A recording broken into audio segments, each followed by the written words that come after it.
Hello guys, मेरा नाम है सुबोध राज और मैंने एक नई सीरीज़ बनाई है ये, जिसमें कि मैं अपने कोट्स को आपके साथ डीपली टच करूंगा। जो मैं कोट लिखता हूँ आपको डीपली समझाने की मैं कोशिश करूंगा कि मैं उस कोट के थ्रू आपसे कहना क्या चाहता हूँ, आपको समझाना क्या चाहता हूँ।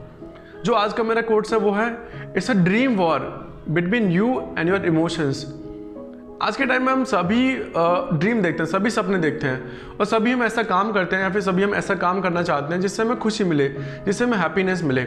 अगर स्ट्रेस में है, अगर हम डिप्रेशन में हैं, तो हमें ये समझने की ज़रूरत है कि कहीं ना कहीं हमारे स्ट्रेस डिप्रेशन का जो रीज़न है वो हमारी फीलिंग्स, खुद की इमोशंस हैं। जब ये फीलिंग्स अनकंट्रोलेबल हो जाती हैं तो सभी ये जो प्रॉब्लम्स हैं, स्ट्रेस, डिप्रेशन और सक्सेस ना होना, फेलियर, ये सब फेस करना पड़ता है।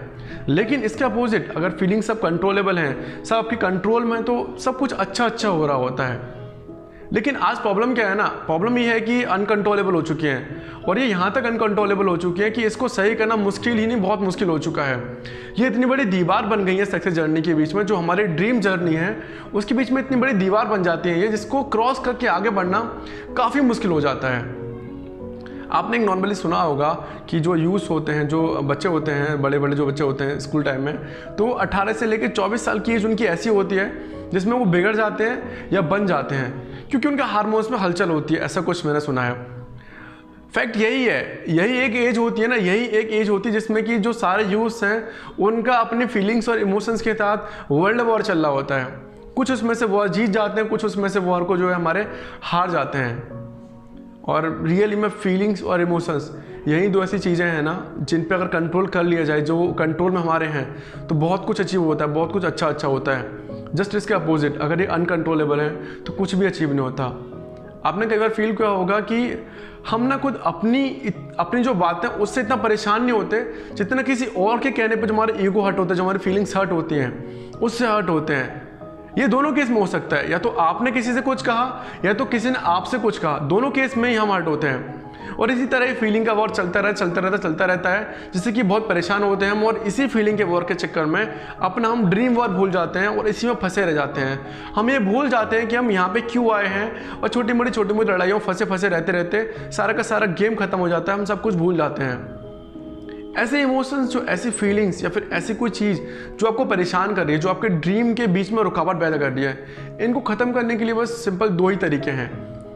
जो पहला तरीका वो है, या तो आप इतने एक्सपर्ट हो कि आप अपनी फीलिंग्स को कंट्रोल कर सको, या फिर अपने जो आपकी फीलिंग्स हैं, इमोशंस हैं, उनके ऊपर आपका अच्छा कमांड है, आप उनको कंट्रोल कर सकते हो।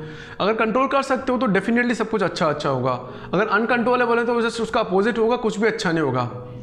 ये पहला तरीका जो कि बहुत कम लोग के पास होता है। सेकंड तरीका वो है कि जस्ट बी न्यूट्रल बनना सीख लो। नो एक्शन, नो रिएक्शन, ना होगा कोई रिएक्शन, ना होगा कोई एक्शन। यहाँ पे न्यूट्रल का मतलब क्या है?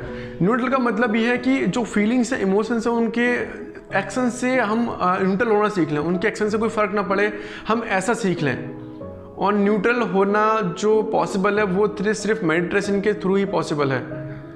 अब यहाँ पे एक और प्रॉब्लम आती है कि कुछ लोग को पता ही नहीं होता मेडिटेशन होता क्या है, मेडिटेशन करते कैसे हैं, क्या होता है। मैं यहाँ पे ये टच नहीं करूँगा कि मेडिटेशन होता क्या है, मैं बस ये आपको बताना चाहूँगा। इसका एक सब्स्टिट्यूट है, जो जिन लोग को मेडिटेशन बोरिंग लगता है, या फिर जो लोग मेडिटेशन नहीं कर सकते, या फिर जिन्हें पता ही नहीं, या फिर जो करना चाहते हैं मेडिटेशन, तो उनके लिए यहाँ पे एक और सॉल्यूशन है। सॉल्यूशन ये है कि आप कोई भी कुछ पॉजिटिव वर्ड्स, कुछ 4-5 पॉजिटिव वर्ड्स, या फिर कोई एक हैबिट, चुप रहने की हैबिट, या फिर अपने जो इमोशंस के एक्शन है उनको रिएक्ट ना करने की हैबिट, इसी को कुछ 30 से 20 दिन तक रिपीट करते हैं आप, तो डेफिनेटली एक ऐसा चेंज दिखेंगे आफ्टर 20 और 30 डेज कि कभी बिलीव नहीं करेंगे आप। इमोशंस से फीलिंग्स से जाने दो, just be neutral with your feelings. जब न्यूट्रल बनना सीख लेते हैं आप, तो आपके ऊपर कोई इफेक्ट नहीं होता, और डेफिनेटली जो फीलिंग्स और इमोशंस जो अनकंट्रोलेबल होते हैं वो कभी आपके पीछे नहीं आते और ना ही हमें कभी परेशान करेंगे वो। आपने कहावत सुनी होगी, इसके कहावत के थ्रू आप अच्छी समझ सकते हैं इसको। एक कहावत है हमारे भारत में कि एक चुप 100 को हराए, एक चुप 100 सुख दे जाए, ऐसा कुछ कहावत है। और इसको अगर मैं मॉडर्न टाइम में कहूँ, अगर मैं आज के मॉडर्न टाइम में इसको समझाने की कोशिश करूँ, तो ये कुछ इस तरह से होगी, no action, no reaction.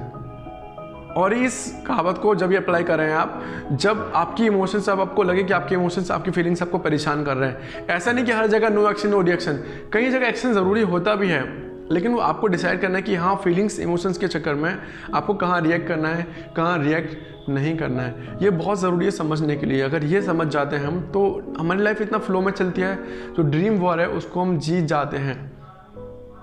At the last, be happy, keep others happy and thank you for watching this video.